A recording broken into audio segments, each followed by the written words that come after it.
delicious Singapore hawker food in Bendemeer Food Centre. Welcome to another food adventure with Getting Lost. We are still at Bendemeer Food Centre trying good food like this rice cake dish,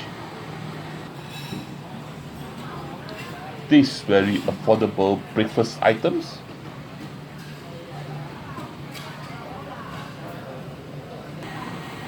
another breakfast item, and a noodle dish. So join me at Bendemeer Food Centre as we eat our way through this food centre and discover all the good food there is here. So join me after the intro for all the food.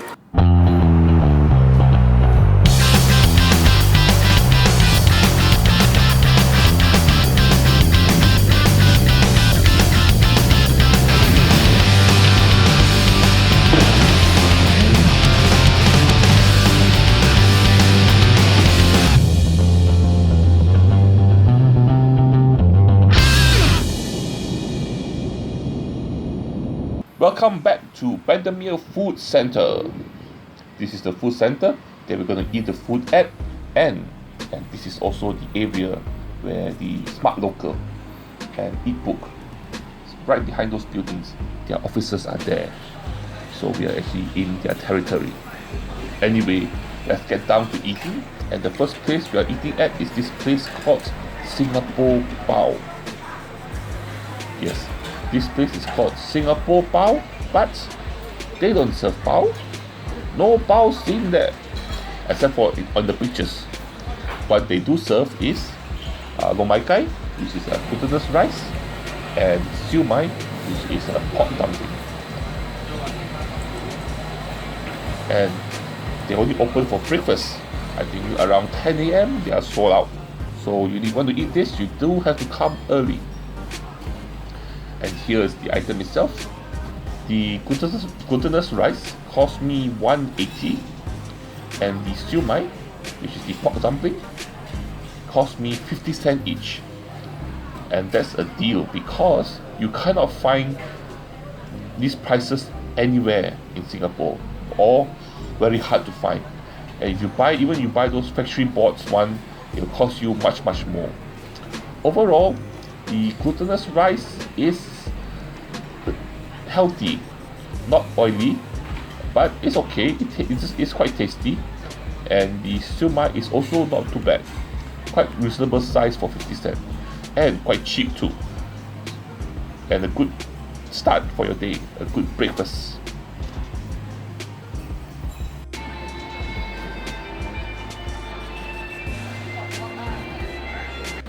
Next up is this shop called Kovan kueh, and this shop actually sells kueh, which is a type of steamed rice cake which is popular for breakfast. And these 4 pieces here cost me $1.20. Okay, and this steamed rice cake is actually served with a diced preserved radish and sambal. One thing good about this kueh is it's not too oily. A lot of kueh nowadays are a bit oily, but this one here, not oily at all. The diced preserved radish is also very flavorful. Together with the sambal, goes very well together with the rice cake. So the preserved radish, sambal chili, and the rice cake goes together very well. It has a firmish texture which is quite good, and also nice and soft bite to it. So overall, it's actually quite a decent kueh.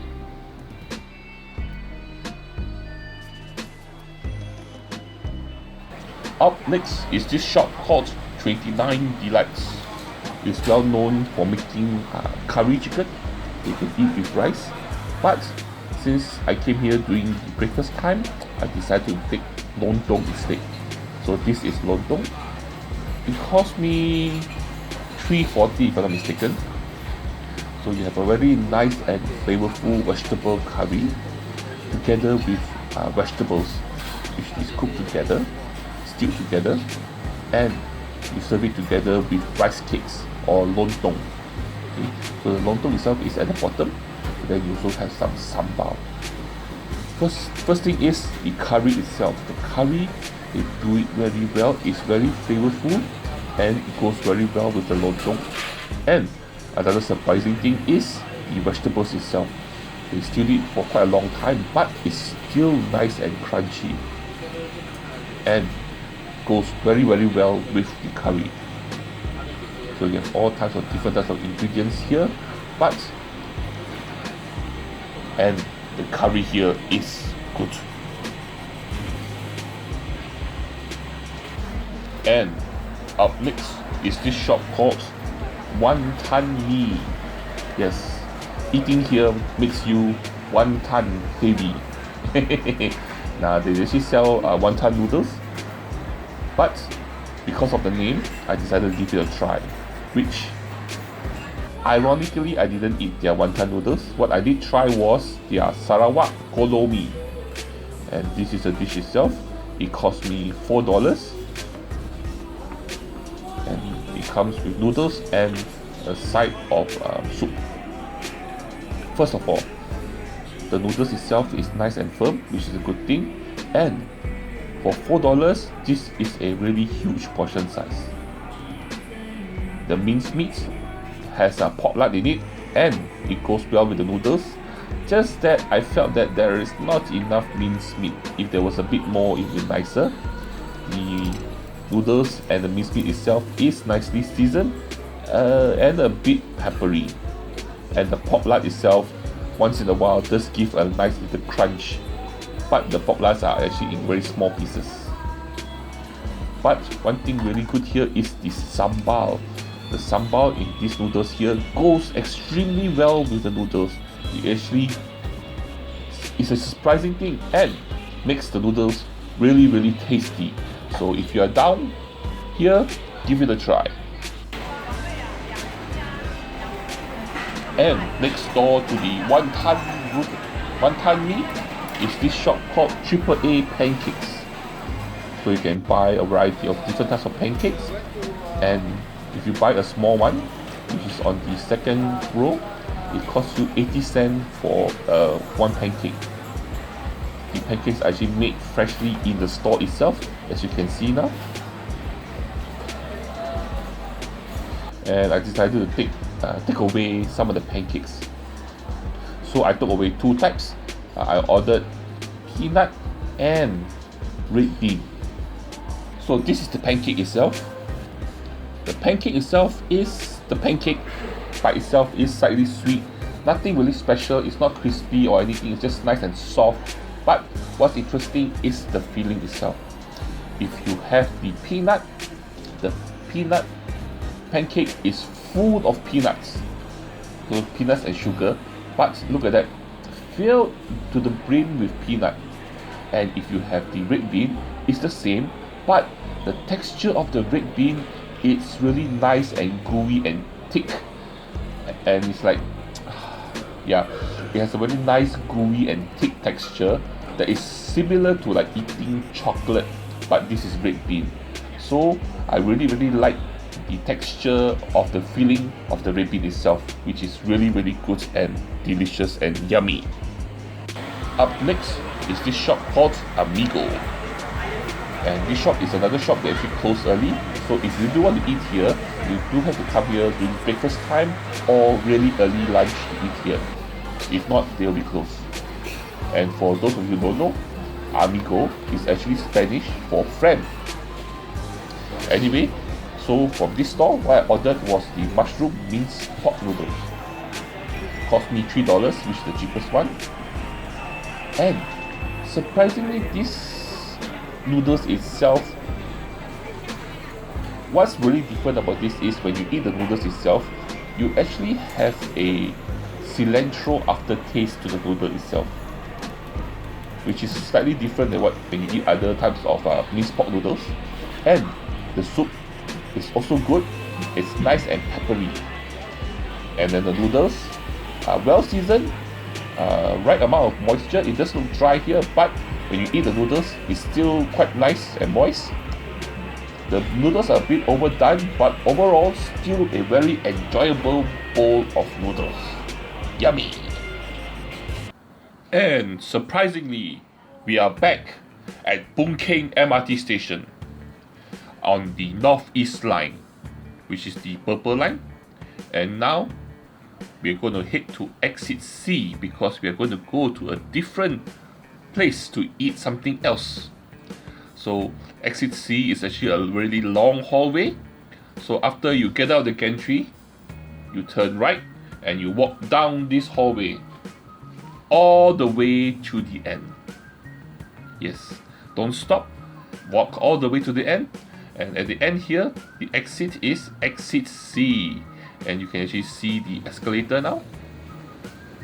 So we're gonna take the escalator and take the escalator up, head towards the light. Yes, head towards the light.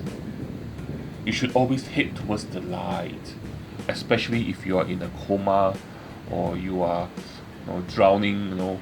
Heading towards the light is a very good idea, and so that's what we're doing now. We're heading towards the light all the way to the top, and once we reach the top, we are actually at exit C. We're going to turn right, and directly in front of us is actually Serangoon Road. Then once we reach the road, we're going to turn left and follow this covered walkway all the way down. Yes, this covered walkway all the way down. So we're on my right now is actually Serangoon Road, and we're actually heading straight down all the way down. Yes, keep walking down the road against traffic. You're against traffic. Okay, as you reach this junction, the junction of Serangoon Road and Lavender Road, and there are actually traffic lights here. It's actually a T junction, so we're going to cross at the traffic light and head towards the shop houses. So we're going to keep walking straight down that direction. So there are some nice shop houses that you can actually enjoy while you're actually walking down the road. Keep walking down and just keep walking under the shop houses against traffic.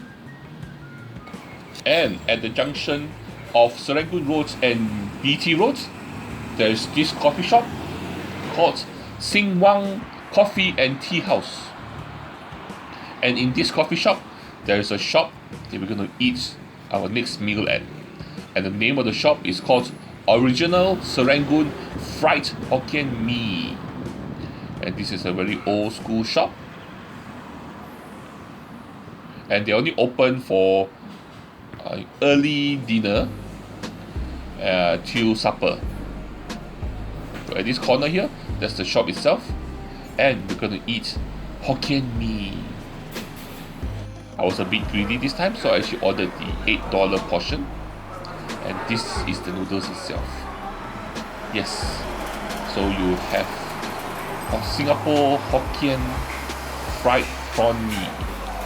First of all, the noodles itself is done nicely. It's nice and soft and mushy, and it goes very well down your throat.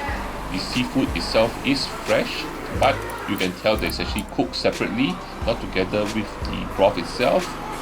And the noodles, like I said, nice and soft, and it goes down your throat very, very nice. The texture is good. It has a very nice comforting feel. The only issue I have with these noodles is that the soup stock itself is not as flavorful as I would like it to be. But the noodles is, other than that, is still good. Once you add the sambal adds a lot of spiciness and saltiness to the dish itself. But overall, the soup stock is not as good as I want it to be. But other than that, it's a pleasant and comforting plate of Hokkien Mee. And so ends our food adventure. I hope you actually enjoyed the food you see here. I surely enjoyed eating it. It was delicious. And you know what to do. Please like, share and subscribe if you're not done so. You don't have to, but I would appreciate it if you do. And the most important thing, the thing that you must do is to join me for my next adventure. Bye bye.